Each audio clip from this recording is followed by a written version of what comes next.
Hello, everyone. A very warm welcome to another episode of our Nature in the City series. It's a great pleasure to be with you today and to introduce a very special guest who's agreed to come and join us, Karthikeyan Srinivasan, whom I've known for several years. And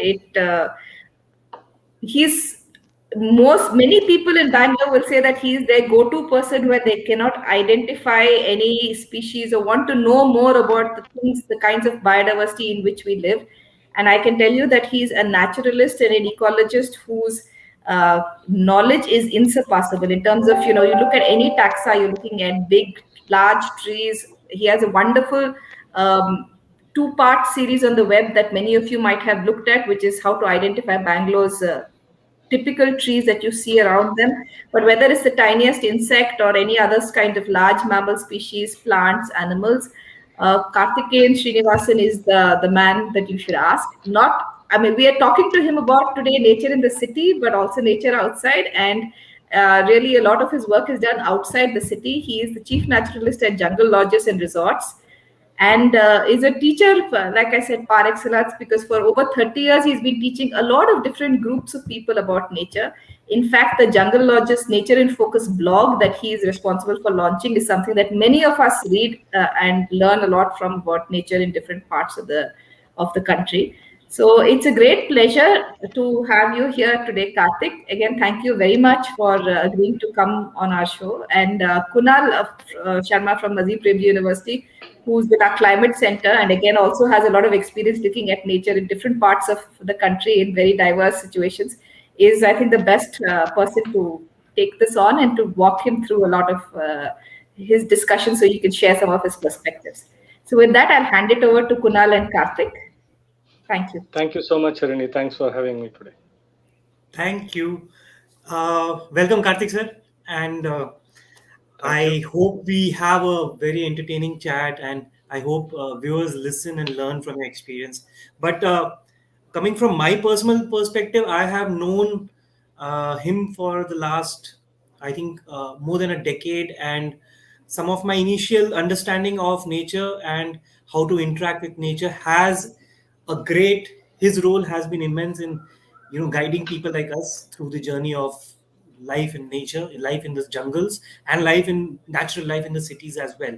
One thing that stands out from his from my interactions with him is that he has spent more than 3 decades in being a, a, a kind of a carrier of knowledge.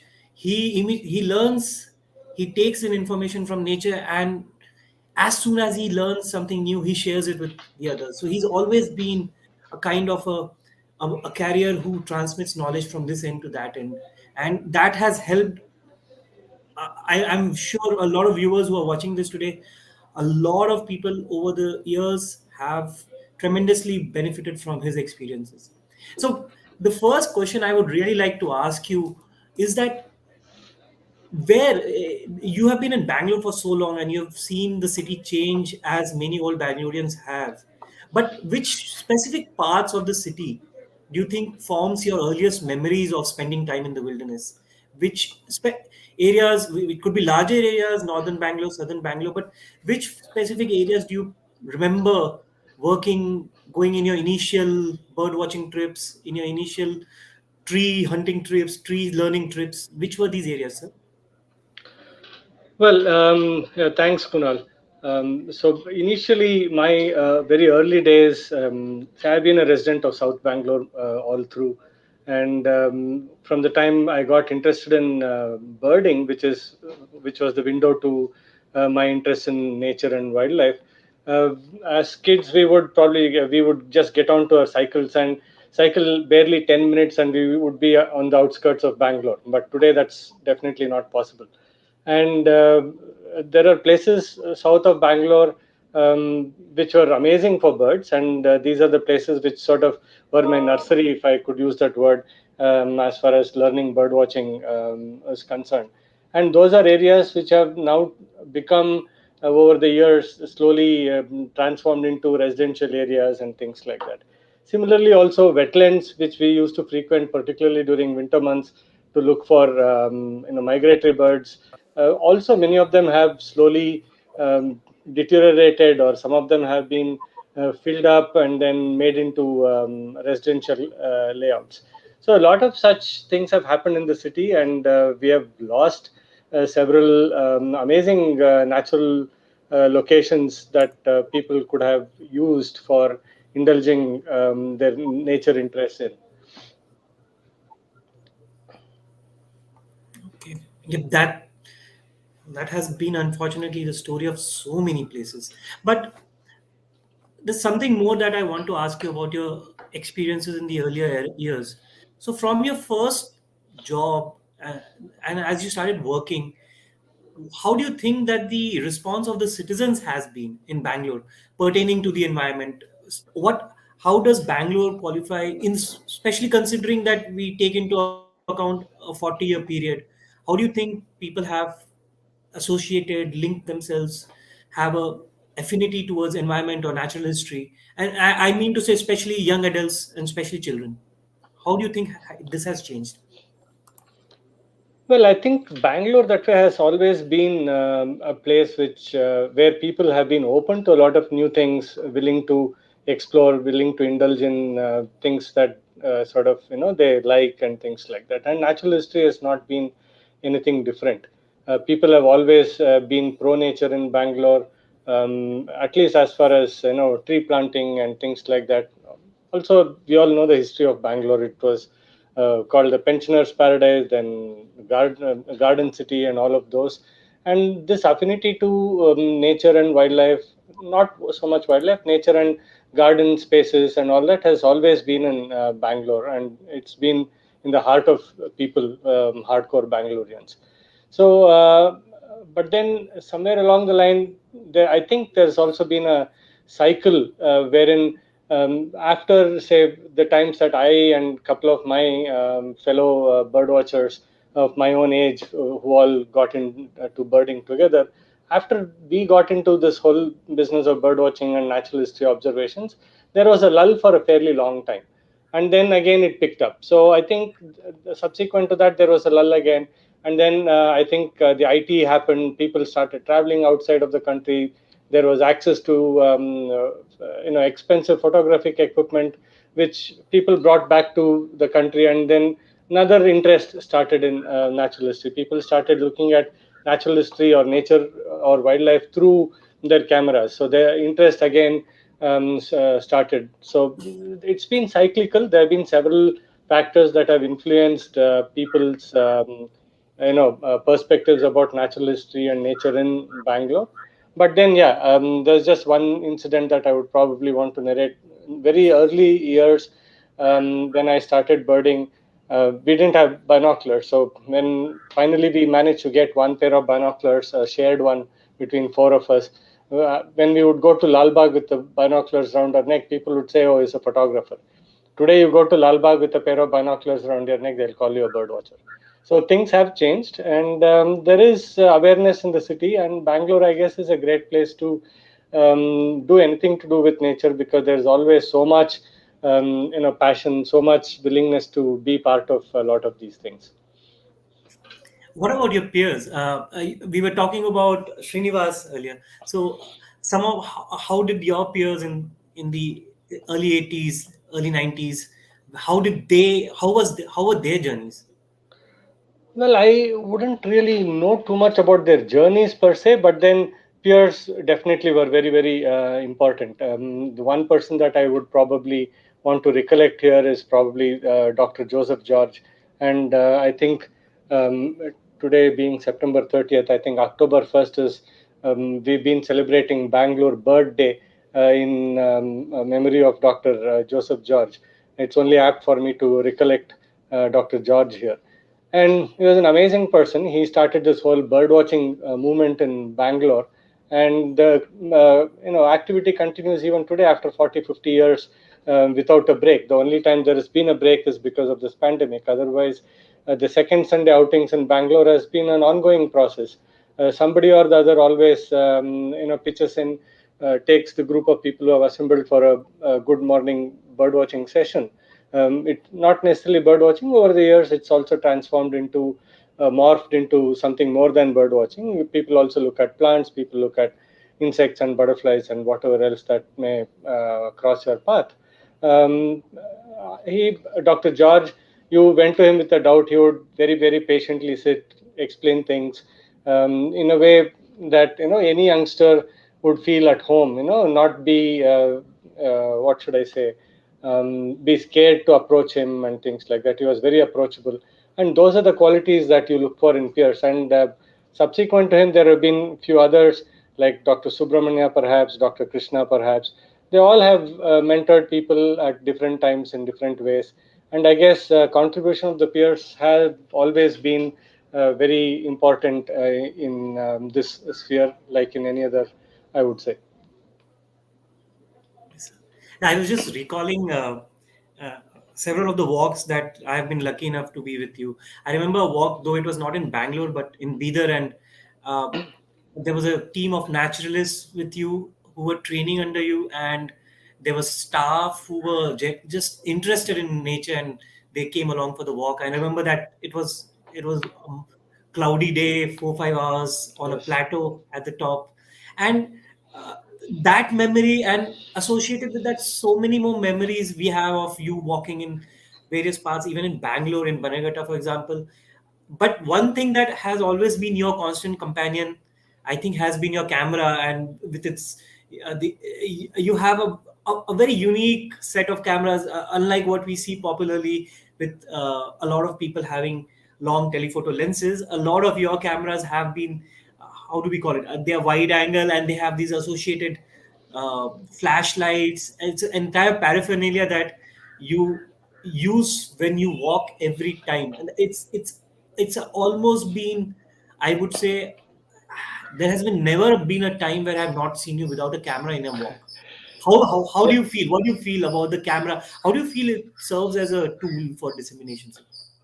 Well, like I said, see, I started my interest in natural history around about in the early 80s. And subsequent to that, I think towards the end of that decade, I managed to lay hands on my first camera. And the primary idea of getting to wield a camera was to bring whatever I see to people in the city, to the drawing rooms of the residents of an urban space, because not everybody is lucky to go out and experience and see things and thereby enjoy and learn from the whole process. So the whole idea of getting a camera, it started with a basic SLR with a normal lens, was to primarily document what you saw, and then try and use those images to bring these images to people and talk to them about it, or write about various things. And pictures added so much value to the text that I would manage to pen down. So I guess images definitely have a very important role to play, and I'm not averse to photography. And I also have a big lens. It's not that I don't, but then that very rarely comes out of my bag, like you rightly said. But I use a macro lens typically, and the light that is required to do macro photography is what I invariably carry with me. Um, yeah, over the years, like you rightly said, I rarely go out without a camera, and whatever I see, I do document. And I also try and use those images to tell a story. Um, for the longest time, I've written articles in newspapers and all of that until more recent times when I moved to the electronic platform where I started blogging as well. Yeah, images do play an important role. To sum it up, if you want to get more people involved in natural history, images can do wonders. So, what about there has definitely been a change, because we have also observed, I've also seen, especially prior to the COVID era, matlab, if we kind of discount these past 1.5 2 years, there was a growing tendency even in places like Kaban Park or in Lal Bagh, and even in the city, in some of the exterior peri-urban areas in and around, we there has been a growing uh, number of people who do carry macro. lenses, and they like to experiment. So these are a lot of, in fact, you've also interacted with a lot of them, I'm sure. I also did interact with a lot of them, and a lot of the curiosity that some of these young photographers, budding photographers, exhibit is because they they have not really been exposed to the message of environmentalism of nature. So a lot of them are starting out on their own in their early 20s. So what advice do you think, what advice would you like to give to them? Because most of them are, they have their, they they learn from whatever they see on the internet. They learn from people who are taking other photographs, and there is a scarcity of macro, there's a scarcity of other fauna and flora in terms of photographs. So what kind of advice would you like to give to them? Well, I think today the kind of interest that you see in people, particularly regarding as far as macro is concerned, is a growing thing. It's not like what was in the past. Macro is definitely become a lot more popular than what it was. The primary factor for this whole thing would probably be that people are looking to document things that are new, which have not been documented before. So people are trying to explore more areas, explore more very varied subjects when it comes to documenting, so that um, they're adding to the value of natural history, or the bank of knowledge that we have by way of natural history.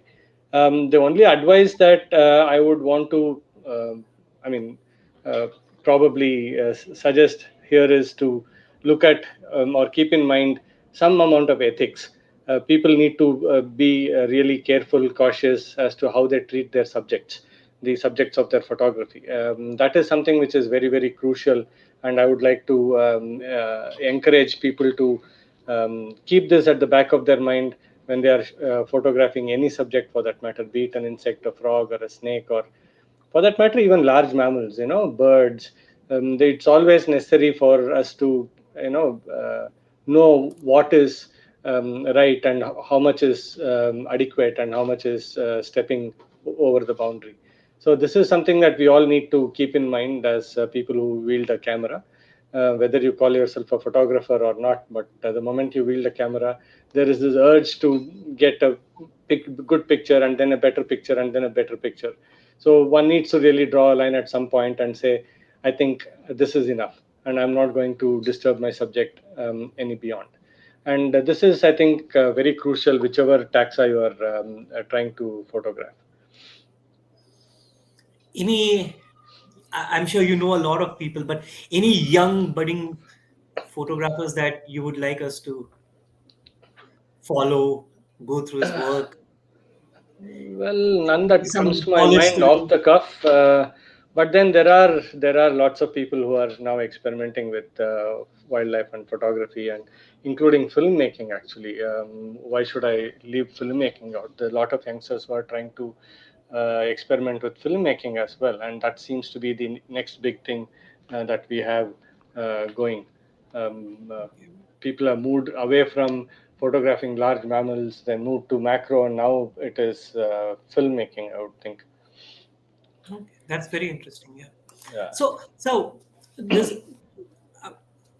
you were mentioning, and we know a lot of people who are watching, you know that you've been writing intensively, and you've been writing right from the earlier days to now. You've written in various forms of media. You've written for several newspapers, published books. You've contributed to a lot of books across the country as well, and you publish books and work on the urban biodiversity of Bangalore.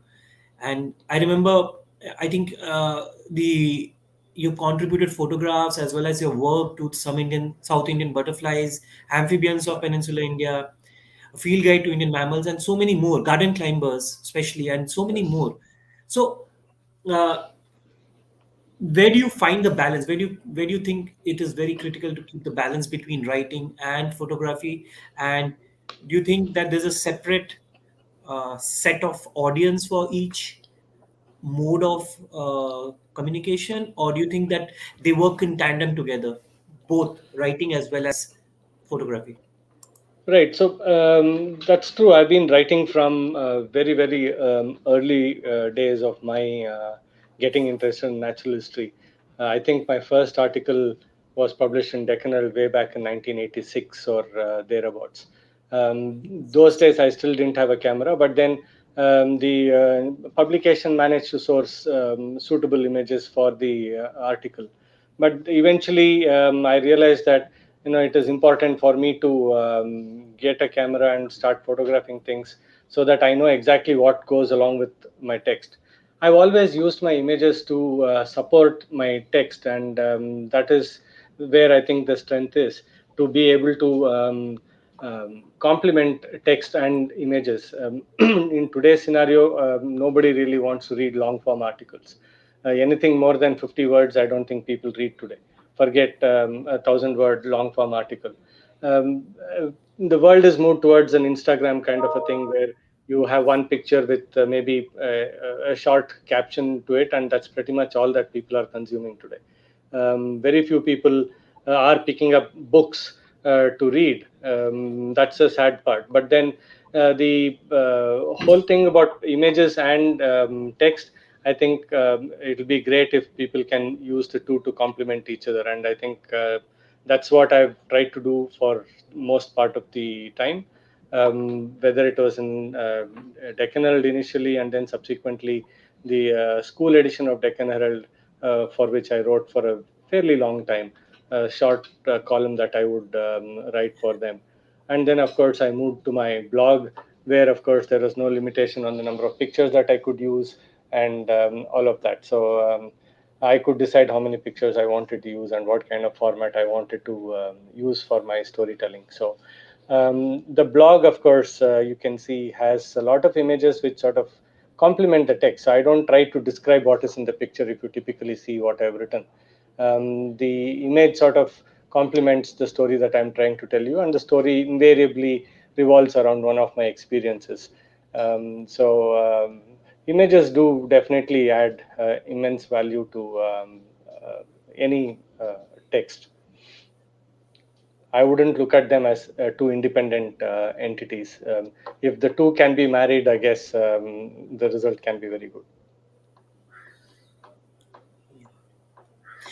But this, so this is slightly on in the arena of uh, larger environmentalism. But do you think that you've been following local media, vernacular media, as well as national media over the years, and I'm sure you've been following the trend of how media covers nature. Matlab, if there is a ranking with respect to what media covers in terms of matters pertaining to environment, we could definitely have a ranking where we would say that there is an overwhelming presence of climate change related information right now. There would be substantial information related to forests and biodiversity, and so on, and there'll be important, or there'll be relevant information related to individual tax as well. But how do you see, because this is something that is a big challenge for everybody working in the field of environmentalism, because the message of these critical issues, and not necessarily a dire news, not necessarily a sad news, but even positive aspects of nature and nature in the city, how do you think over the years, do you think well, the question has two parts then. Do you think that the national media has done its part in term it's your perspective, so it's just an opinion from your end. Do you think that the national media has done its part, and how do you think Karnataka as a state and media, various publication in Karnataka, how have they, I will not say perform, but how have they managed to carry the message of environment and nature over the last, not just last 5 years, but I'm saying the last 30 years? Do you think it's an up down, how's the trend been?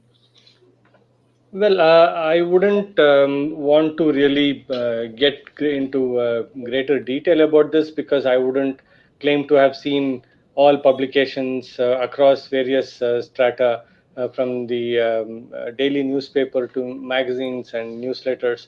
I wouldn't think I have seen enough to be able to comment on all of those things. But just from hunch, from whatever one gets to see at random whenever you are picking up a newspaper or a magazine or any of those things, I think the presence of natural history stuff is probably gone down. But like you said, information pertaining to events, or maybe climate change, like you rightly said, or maybe an issue with some man-animal conflict happening somewhere. These are issues that are highlighted more than just sheer fascinating natural history, information, like what I used to write in the past. In fact, my senior, I wouldn't say colleague, senior peer, Dr. Subramania, who is also an amazing artist, would also sketch and then write a short piece about the birds that he used to sketch. There was a column that was set aside completely for that kind of stuff, and that is very, very important, I think, because it's also, while telling people that there are issues that are happening with our environment, I think it's also important for us to tell people that these are the other organisms that share the space with us. And even within a city, one really does not have to look very far away. Even within the city, Dr. Subramania used to write about a lot of the migratory birds and even other birds as well. And with his amazing artistic capabilities, he would sketch the bird. He would also write a short note about the bird, which all of us from my generation immensely benefited. I probably still have clippings of all of that somewhere stashed away, which I would refer to at a time when there were no field guides available easily. We couldn't afford to buy field guides. Today, things have changed, of course. I'm not saying we need to go back to that time and era, but nevertheless, I think it's important to expose people to more natural history thing. That said, I think what newspapers have probably, or publications have cut down, perhaps the electronic media has compensated for that in a big way. There are a lot of people who are writing blogs. They are no longer trying to send an article to the newspaper and waiting for the editor to send in a reject note, and things like that, which all of us who have sent articles to a newspaper would know. You send an article and you keep your fingers crossed and you wait for the postman to knock on your door. And if you pull out the envelope and see what is inside, sometimes you have the article back with a nicely calligraphed text printed on it saying, "Thanks for your contribution, but we are sorry, we can't use this." Right? So, but there are times that you get a good news also when it's been used. So it works both ways. But today, people who are capable of blogging, maintaining a site of their own, don't really have to go through this process. So I think that is compensated to a great extent. That's something that has happened due to technology, I would think. Yeah, that's very interesting. Thank you for sharing that, because that also brings. I think the avenues are wide. They're huge. People can choose to still write a lot of Yeah. important about a lot of important. It's quite interesting. Yeah. Uh, No, also, I would like to interject before you go on to ask me another question. Is that there is a certain element of what should I say? Um, e- e- Things are ephemeral when you're looking at a publication, a print media. For example, a newspaper. What you read in a newspaper is you read it and it is gone. And tomorrow the newspaper is lying under a pile of other things. But the advantage with the electronic media is that it is going to be out there. I mean, the articles that I wrote 10 years ago on my blog are still there for people to go and see. Whereas article that I wrote 10 years ago on maybe Deccan Herald is going to be extremely hard to find for anybody. So there are advantages of the electronic media as well, because it is there permanently for as long as you want to keep it there, and people from any part of the globe can access it. It is not only that somebody who's sitting in Bangalore and subscribed to a particular publication alone can access this piece of information. So I guess in that sense, I think the electronic media has clear advantages over the print media. But that said, for me, I still love to hold something in my hand, a newspaper or maybe a book, when I have to read. but so then this explosion of electronic media, why wouldn't you think that it's also amazingly positive, because we are creating a big bank of citizen scientists who are contributing to a Yes. lot of knowledge, and people who are very savvy with electronic media nowadays. Almost everybody is savvy enough with this kind of media, are also very good with applications, apps, mobile apps. I've seen a lot of people now in India contributing to scientific knowledge. They update Yes. their recordings of birds, not just birds. We have a very vibrant app network for snakes, for various insects. So, Yes. do you think Yes. that this might be also a new form of generating natural history?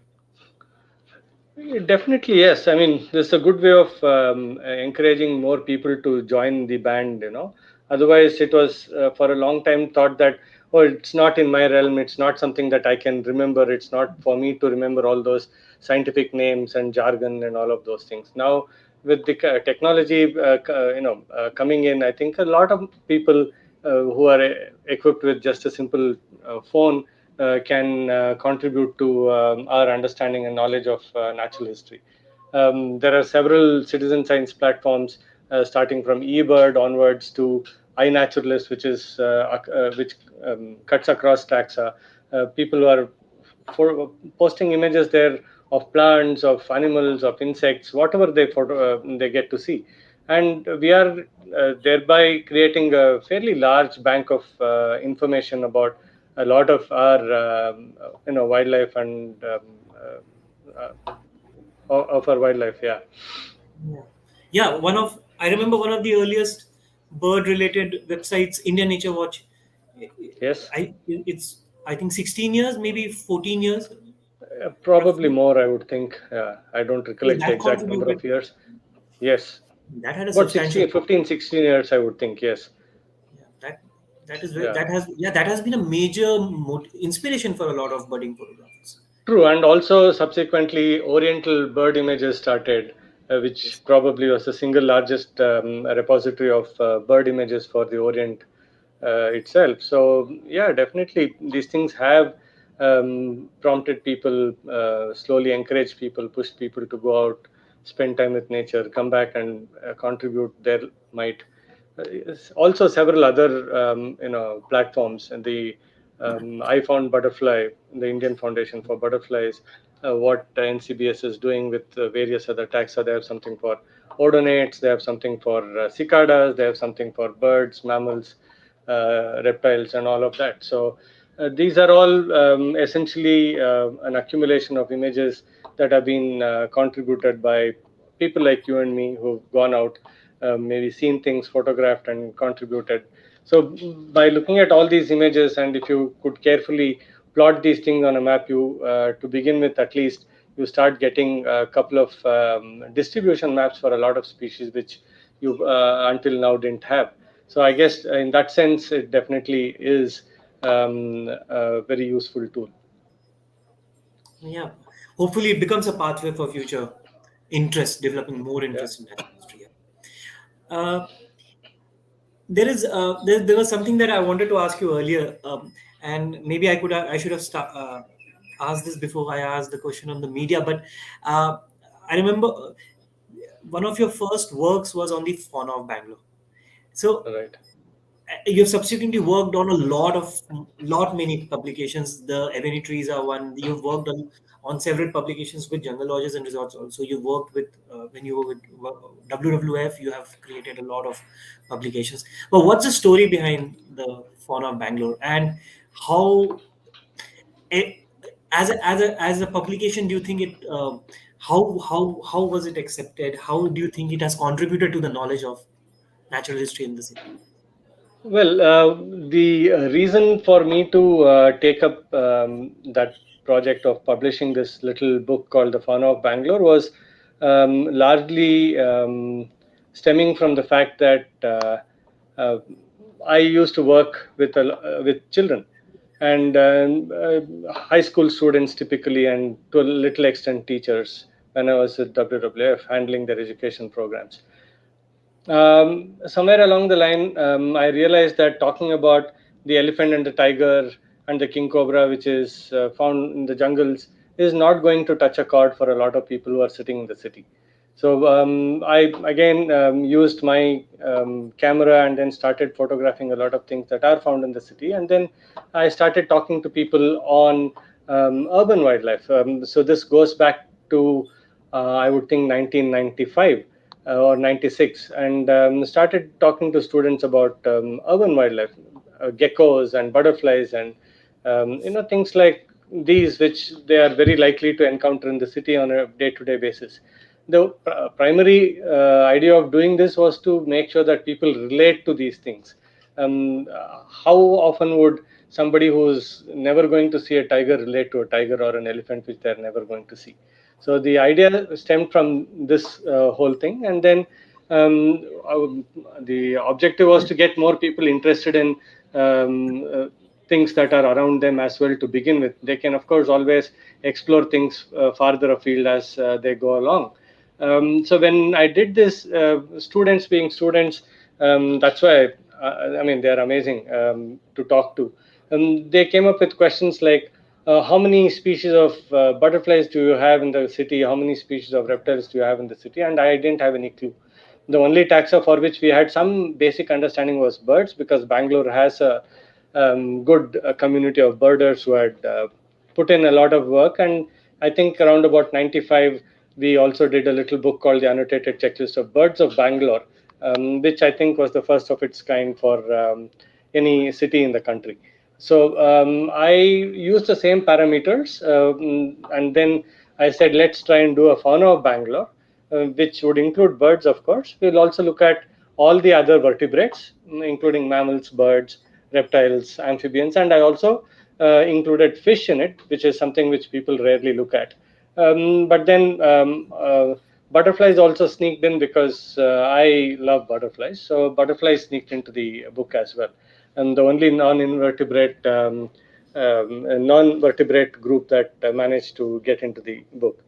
So in 1999, we published this book, and I think then again it was the first of its kind for any city, which had a reasonably comprehensive listing of major taxa that are found in an urban space. When I say urban space, the parameter that was used for birds, which was about 40 kilometers from the center of the city, is what we used for the fauna of Bangalore as well. So yes, when you say 40 kilometers, parts of Bannerghatta also would get included when you're talking about Bangalore. But nevertheless, we did do this little book which covered more than 600 species of organisms. And between just these five or six taxa, and not looking at a whole lot of other entities that share the space with us. So that is how the whole thing started. And then we got somebody to fund the whole project, so that there is more involvement from other people as well. And it was not just that I came up with the idea, so I published it, and it was end of story. No, we had another NGO partner with WWF to for funding, and then it was published, and the book happened. Yeah. Did nature surprise you while during the process of collecting information? Did Oh yeah, nature shock you, surprise you? I think yes, definitely did. In the process, of course, over the years, we did see quite a few species of birds that had not been reported from Bangalore for close to a century, and things like that. Birds like the yellow-throated sparrow, maybe the blue-bearded bee-eater, and some species which are new to Bangalore, which had never been reported from Bangalore earlier. Of course, the Fauna of Bangalore book also included species of fish, like I said, and one fish of that happened to be a fish that was newly recorded for science. So it was a new species of fish that had been seen by people, that also went into the book. Of course, it was published elsewhere in respective journal, but it was amazing that a place like Bangalore, which we always thought was polluted, didn't have enough space for wildlife and things like that, threw up a new species of fish.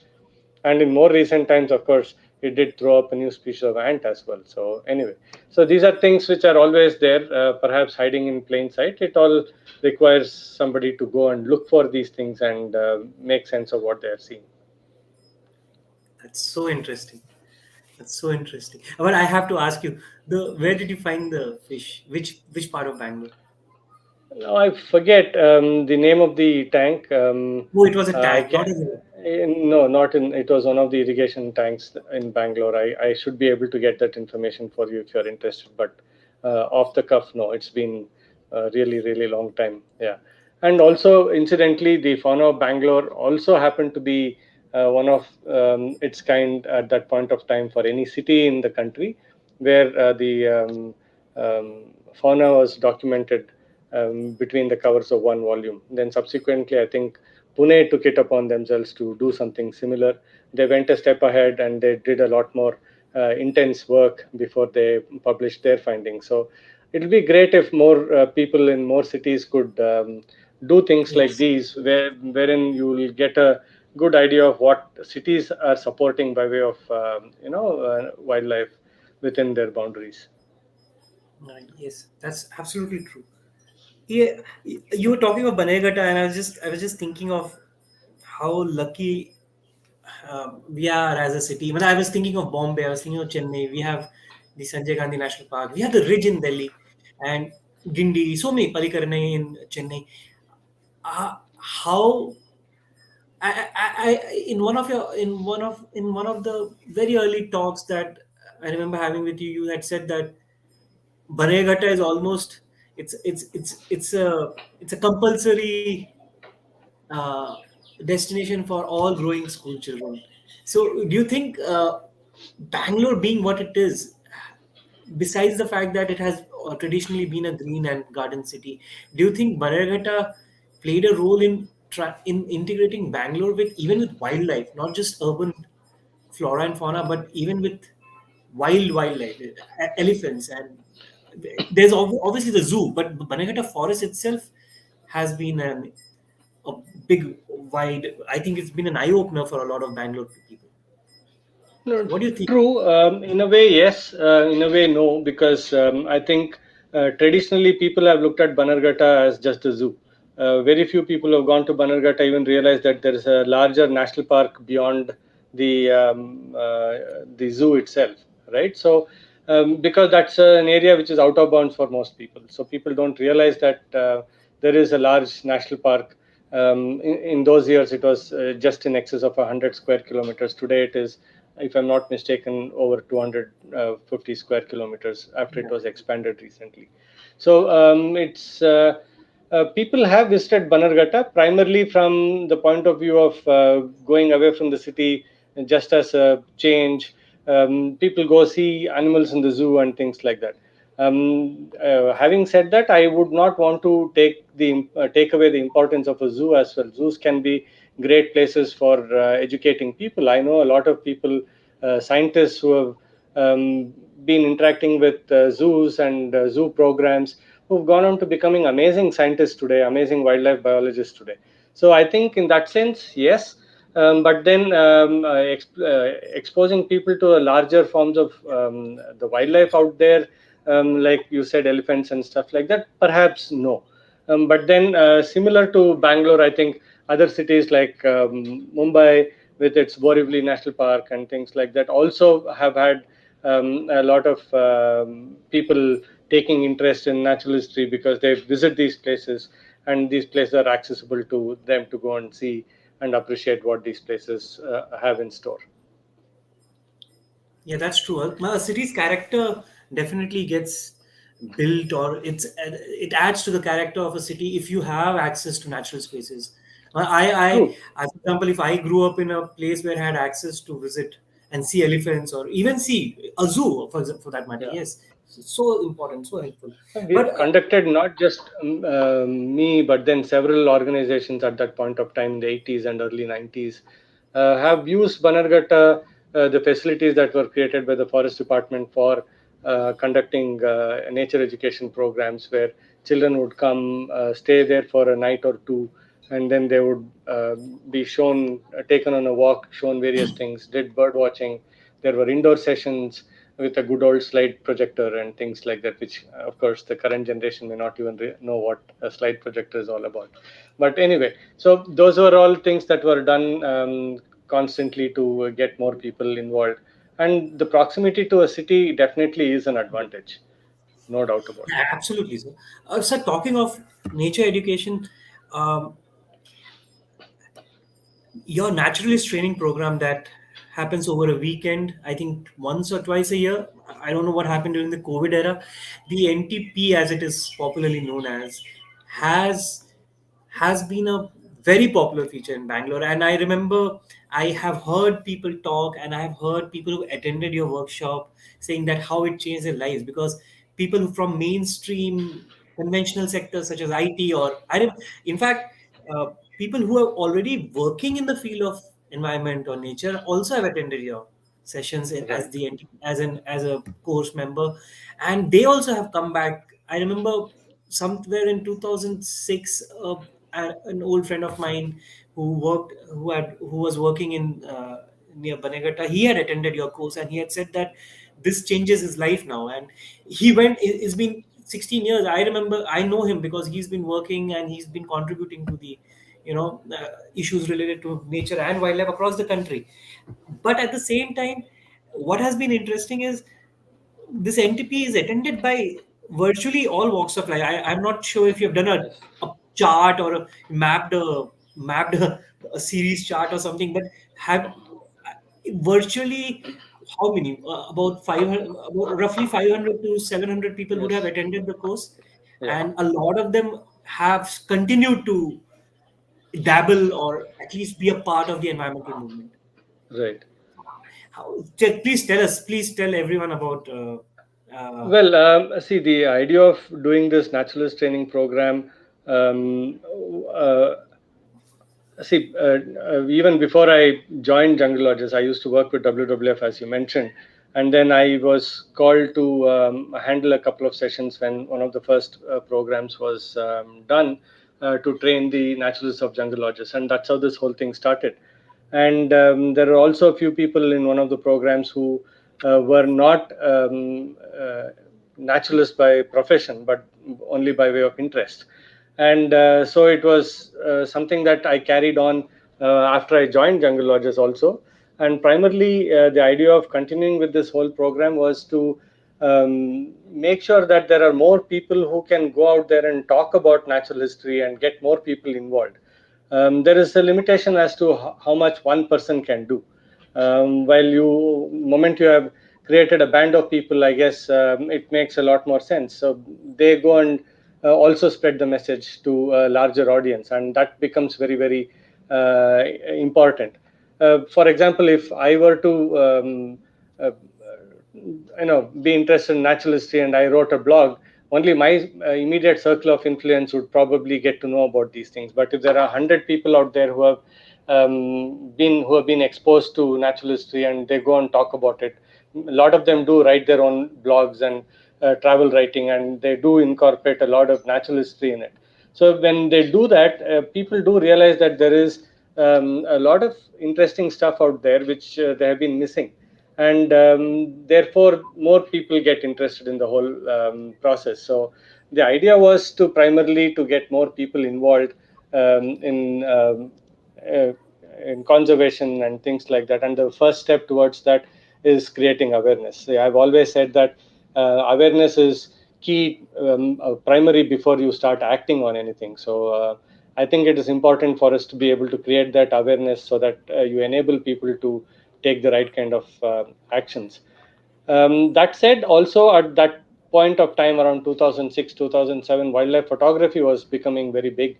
And like you rightly said, people had big lenses, and the primary focus was tigers and leopards and elephants and the like.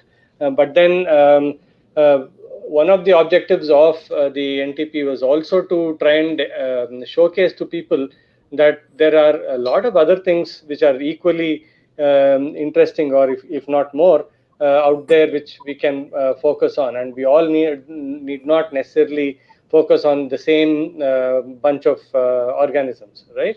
So the whole thing of biodiversity and how many we have in the country and all of those things are showcased to people who attend the training program. So a lot of people do complain to me post the NTP saying that you have ruined my morning walks. I said, what happened? And they would say, now I used to cover 10 kilometers in whatever period of time. Now I'm barely able to cover 2 kilometers because I stopped to see every little thing that I have that catches my attention. So, well, I mean, that's a flip side of the whole thing. But then it's a great way to, I think, enjoy and appreciate what nature has to offer in the city. So if you were to give a uh, uh, rapid lesson on a budding naturalist who might be watching the interview right now, what are the 3 to 5 things that you would tell him to watch, or tell him or her to observe, not just watch, observe and watch?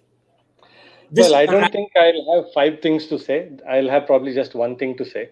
The one thing that I would want to tell anybody for that matter, not necessarily somebody who wants to become a naturalist or not. Yeah, for you, for me, for anyone out there, be curious about what you have around you, right? The moment you are out of the house, there are so many things that you see.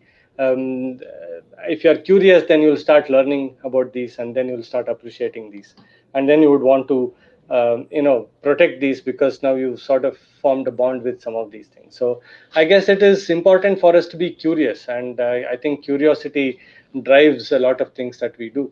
And I would encourage everyone, immaterial what age, to be curious. And I think that can lead to a lot of learning and appreciation about the natural world out there. Yes, sir. Thank you for this. I, so talking of bonds, how important. There's one more thing that you've done. You've done so many. It's been a nice life. It's been a good life. You've learned. You've shared your knowledge, but there has been something that you started very recently, about 7 to 8 years back, and uh, it has gone on to become one of the largest repositories of knowledge for the state of Karnataka, what we now know as JLR Mhm. Explorer. Right. How, and I find I have spent long hours watching that site, and I've seen the kind of photo essays and the stories and the interviews that are conducted there. We honestly, we would wish that the entire experience of JLR Explore comes out in a form where it is even more accessible to the larger public. But tell us about that journey, because it's been very special, and many people wouldn't be knowing about JLR Explore. So it will be nice if you could. Right. So, see, JLR Explore as an entity was, I think, conceived in the boardroom of Jungle Lodges at some point of time. The executive director at that point of time, who's extremely savvy with technology and all of that, he said we should have a site which sort of uh, showcases Karnataka, right? Which is a very fair ask. And I am completely novice, or I know nothing about technology and how to manage a website and all of those things. But then somehow this whole thing landed on my lap squarely. And then the idea was to crowdsource articles from various people, and then carry it on JLR Explore and stuff like that. So basically, the idea was to get more people to be part of this whole process, where people who went and saw shared the information with people who haven't, and then we should probably encourage them to also go and appreciate the natural world out there, if not at least be aware of what they have in the state of Karnataka. So the whole site was designed, and it went through multiple iterations, and uh, we have been for using the current format for a fairly long time now. And as we speak, we complete 8 years of existence, and JLR Explorer has been around for that long. So there are probably close to 500 stories about Karnataka, largely to do with the natural history of Karnataka, and also people who have worked in Karnataka. So it's largely Karnataka centric. So it's a fantastic repository of content for anybody who wants to know more about Karnataka. It's, should I say, a one-stop shop for people who want to know about what's happening in Karnataka. So you've covered not just the biodiversity hotspots, which are perhaps more popular amongst public imagination. But have you covered even some of the relatively unknown parts of the state, in the northwestern part of the state? Have you covered areas such as that? Yeah, we've covered everything from the crown of Karnataka, Bidar, to right to the south. There are stories about everything. And if you also notice that, you will see there is uh, an absence of the charismatic megafauna big time. Right. There aren't too many images or stories about tigers and leopards and stuff like that, because these are subjects which have been overexposed, and everybody knows a fair bit about them. So the whole idea was to also showcase things which are lesser known to people, and also places which are lesser known to people. There are so many places. Karnataka is blessed with such rich natural wonders, and very often people make beelines to the only few destinations which are popular. Everybody has them in their bucket list, but there are lots of other small places which are as wonderful, as rewarding as the big names can be.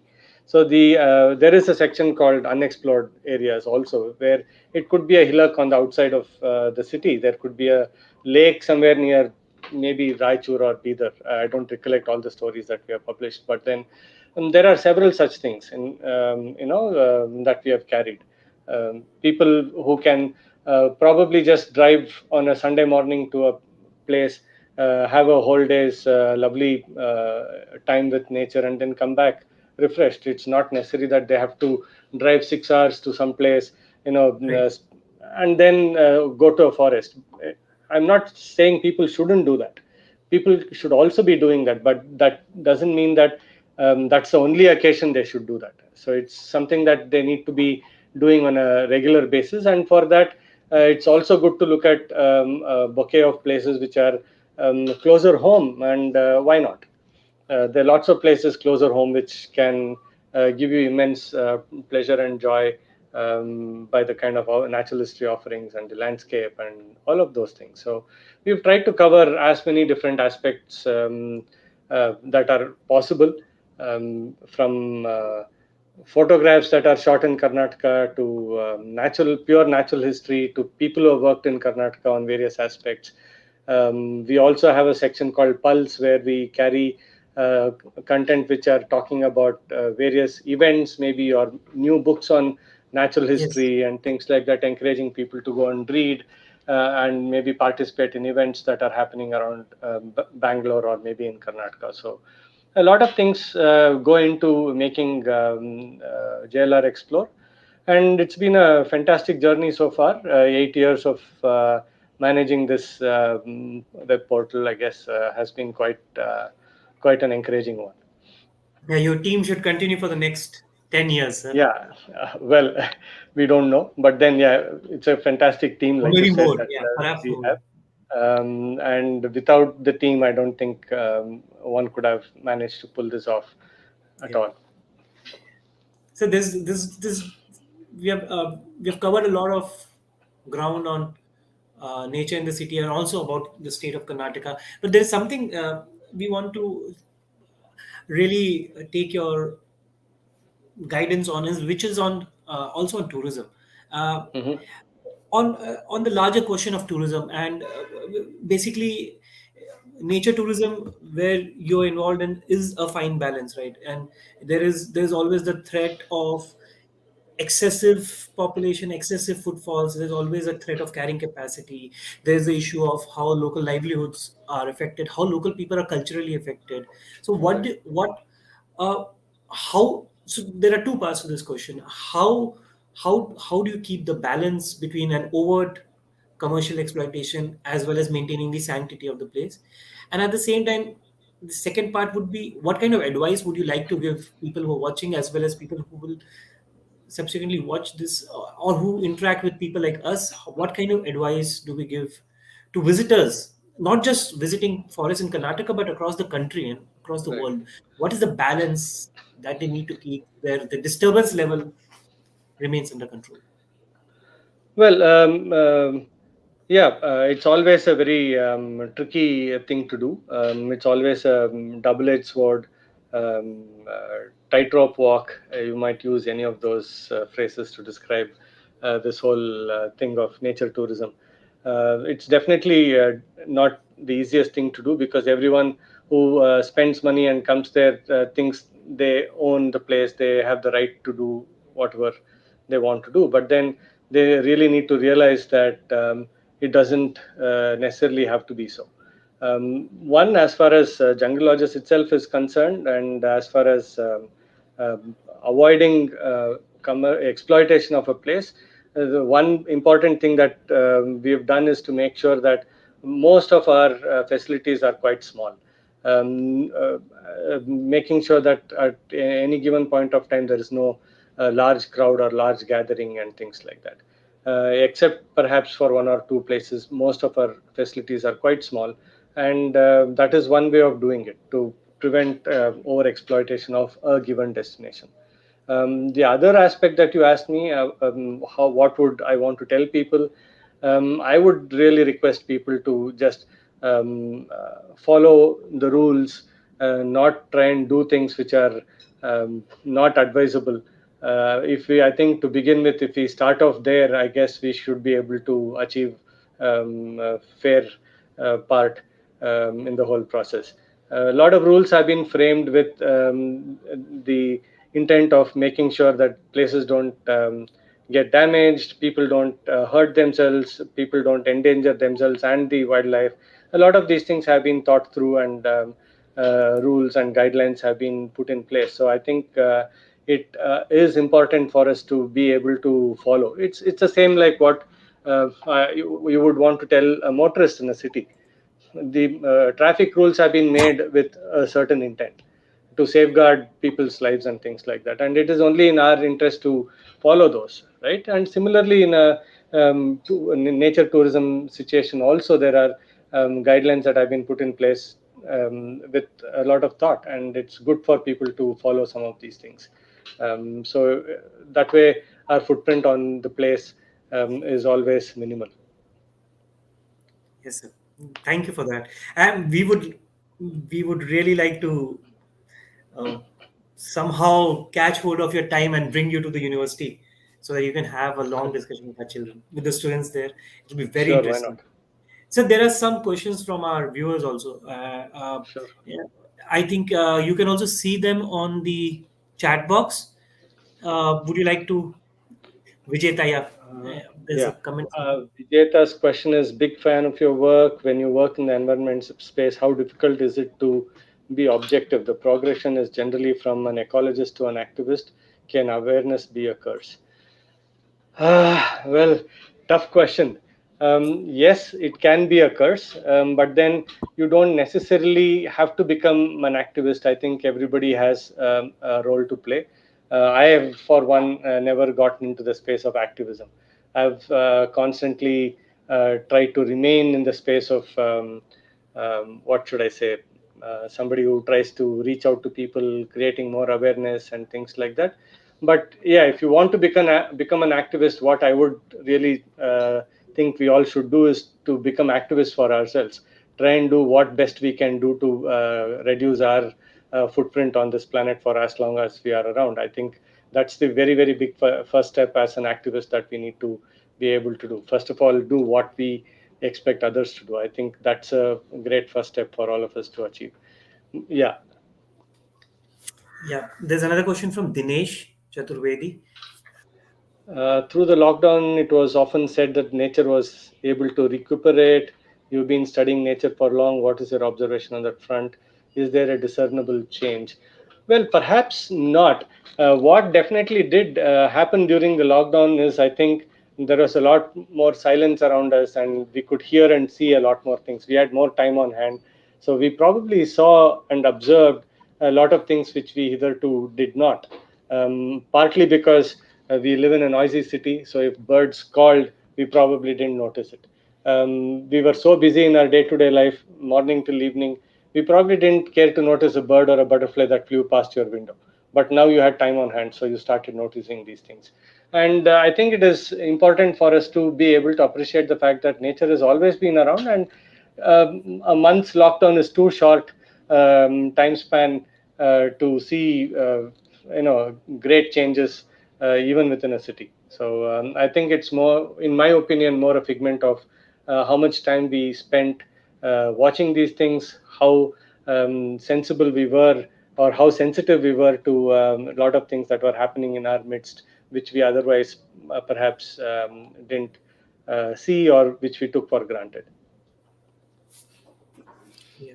So some points Yeah. from Krishna. Does Karthik see changes in bird or insect life within urban spaces, like able to spot birds or insect which, as such, are to be found in grassland, but surprisingly, such species are doing well in the city?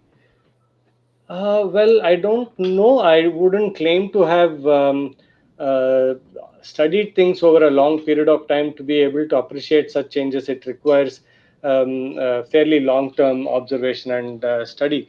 I wouldn't claim to have done any such long term study, so I wouldn't want to answer that question either with an affirmative or otherwise. So, uh, well, we know so little. What I would probably want to leave you with is that we know that there are lots of species around us, but what we know about each one of these is very, very limited.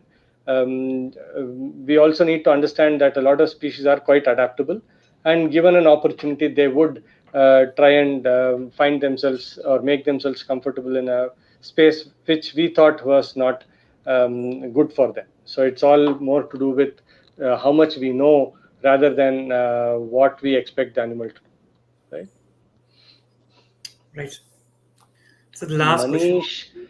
Okay, Manish, Earth temperature is rising year by year due to industries, forest fires. Do you think that solar energy is an option to do low that temperature with stop fire and wildlife because industries will grow? Well, this is a very tricky question. I don't think solar energy is a panacea for everything. I think we need to look beyond that.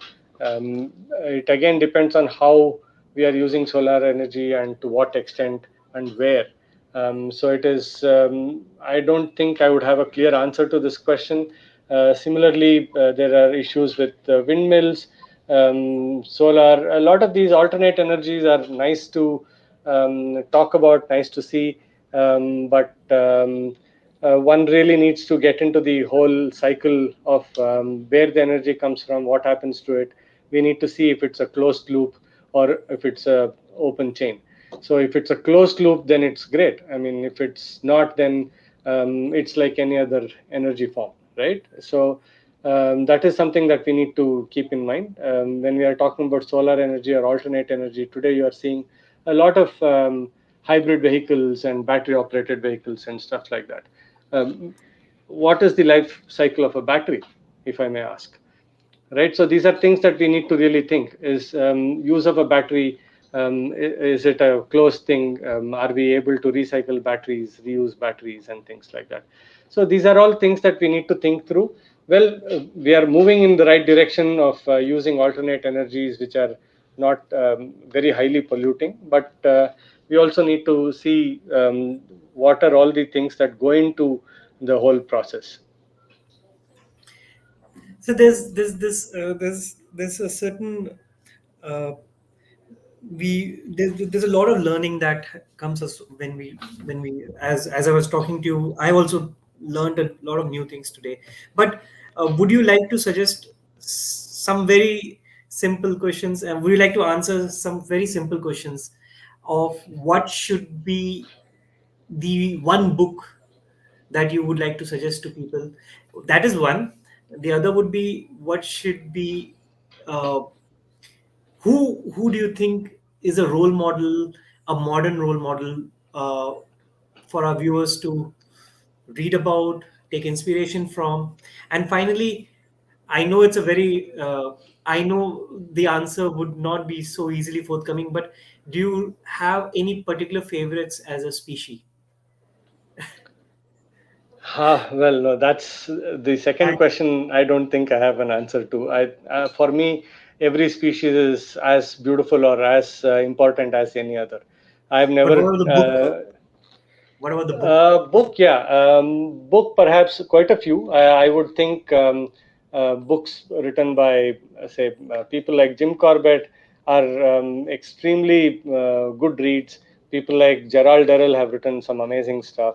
Lots of good natural history books to read from the Esther years. Uh, so I think, I mean, Dr. John Singh in recent times has written quite a few amazing books, and he is a wealth of knowledge. So there's a lot of things that one can perhaps glean from his writings as well. And um, it might sound a little preposterous, but then for a lot of little things, you can read my blog. Yeah. I hope so. Uh, I just hope that somehow there are many more Kartiks in this world, and this naturalist training program should become an India-wide feature. I just hope that if that can be something that even the government can consider as a skill development program, or various state governments can definitely bring in this program of naturalist development, training people who are interested in nature. This would really bring about a lot of change because There adults. is a lot of stuff happening. There are various entities who are trying to do these things. Some people in their individual capacities, some organizations are trying to do these things in bits and pieces. But then, yes, there is a lot more interest in natural history than there was in the past. So I don't think we should lose hope as such. There are people who are doing their bit, and I think. I mean, there are people who are better than Karthik who are doing a lot more work out there. So I guess it's at the end of the day a lot of collective effort that goes into creating this awareness, getting more people involved to look at nature with a different lens. So you say that in spite of everything, the earth is still in, hopefully, there are a lot of good people who like to take care of it. Definitely. That's true. That's true. Thank you, sir. It was an amazing, and thank you for sharing your knowledge with us. And um, is I'll just check if there are any more questions. And yeah, there's a thumbs up at the end from Zia. Okay. Thank you, Zia. And thank you, sir, Thank you. for such a nice, sh- how would I put it, sharing so many things with us. And I hope that a lot more people attend, and a lot of people, I think you will have a large number of applicants for the next naturalist training program. I don't But think I can handle so many. what we would like to see you in future is to come out with a few more publications. That would be very interesting. There are a couple in the pipeline, so you will hear about it when the time is right. But yeah, sure. Thank you, sir. Thank you for Thank you. coming, talking to us. Pleasure was Thank mine. you. Thank you so much. Bye. Bye. Bye.